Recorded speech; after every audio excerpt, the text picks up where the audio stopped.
Hello friends, welcome to my channel. இன்றைக்கி உங்கள் கூட பலா விதையை வச்சு எப்படி பிரியாணி செய்கிறதுன்ற வீடியோவை தான் உங்க கூட ஷேர் பண்ணுறேன்.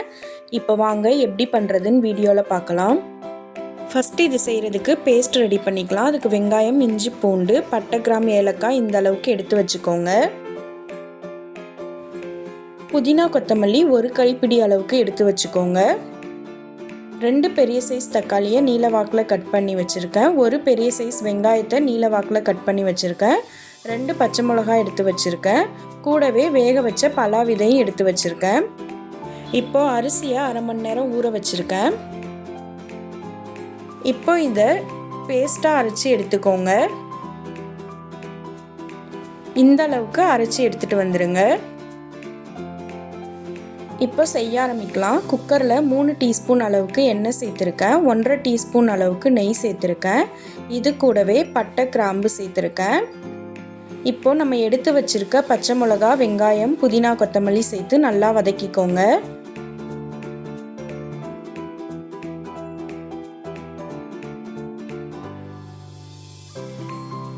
வெங்காயம் இந்த அளவுக்கு நல்லா வதங்கி வந்ததும் நம்ம அரைச்சி வச்சுருந்த பேஸ்ட்டை சேர்த்துக்கலாம்.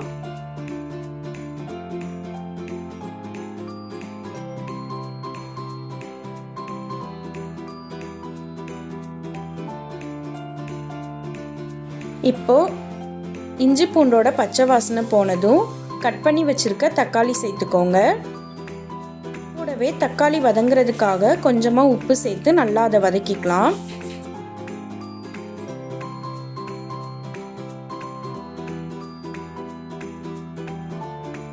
இப்போது வெங்காயம், தக்காளி எல்லாமே நல்லா இந்த அளவுக்கு வதங்கி எண்ணெய் பிரிஞ்சு வந்ததும் 1/4 டீஸ்பூன் மஞ்சத்தூள், 1.5 டீஸ்பூன் அளவுக்கு மல்லித்தூள் சேர்த்துக்கோங்க. 1/2 டீஸ்பூன் அளவுக்கு இது கூடவே தனி மிளகாத்தூள் சேர்த்துக்கிறேன்.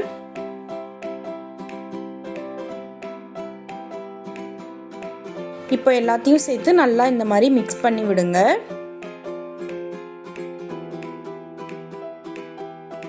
இப்போ மசாலாலாம் நல்லா வெந்ததுக்கப்புறம் இது கூட வேக வச்சிருந்த பலா விதையை சேர்த்துக்கலாம்.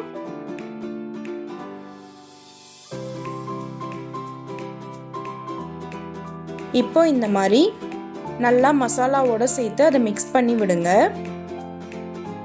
இந்த டைமில் தேவையான அளவு உப்பு சேர்த்துக்கோங்க. 1 கப் அரிசிக்கு 2 கப் அளவுக்கு தண்ணியை நல்லா கொதிக்க வச்சுருந்தேன். அதை இது உள்ளே சேர்த்துக்கலாம். இப்போ எல்லாத்தையும் சேர்த்து நல்லா மிக்ஸ் பண்ணி விட்டுருங்க. நல்லா தண்ணி இந்த மாதிரி கொதிக்கும் போது அரை மணி நேரம் ஊற வச்சுருந்த அரிசியை தண்ணியை வடிகட்டிட்டு இந்த மாதிரி உள்ளே சேர்த்து நல்லா மிக்ஸ் பண்ணி விட்டுருங்க. இந்த மாதிரி அரிசியும் தண்ணியும் ஒன்றா வெந்து வரணும்.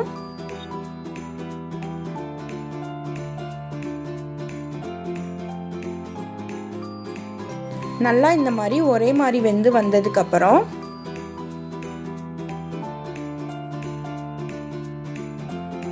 இது கூடவே 1.5 டீஸ்பூன் அளவுக்கு நெய் சேர்த்துக்கோங்க. இந்த டைமில் ஸ்டவ்வை லோ ஃப்ளேமில் வச்சு குக்கர் மூடி போட்டு 10 நிமிஷம் அப்படியே விட்டுருங்க. அதுக்கப்புறம் ஸ்டவ்வை ஆஃப் பண்ணிவிடுங்க. 10 நிமிஷத்துக்கு அப்புறம் ஓப்பன் பண்ணி பாருங்கள். அப்படி எதுவும் பிடிக்காமல் ரொம்பவே சூப்பரான டேஸ்ட்டில் பலா விதை பிரியாணி ரெடி ஆயிடுச்சு. நீங்களும் வீட்டில் இந்த மாதிரி செஞ்சு பார்த்துட்டு டேஸ்ட் எப்படி இருந்ததுன்னு கமெண்ட்ஸில் சொல்லுங்கள். நான் போடுற வீடியோஸ் பிடிச்சிருந்தால் லைக் பண்ணுங்கள், ஷேர் பண்ணுங்கள், கமெண்ட் பண்ணுங்கள். தேங்க்யூ.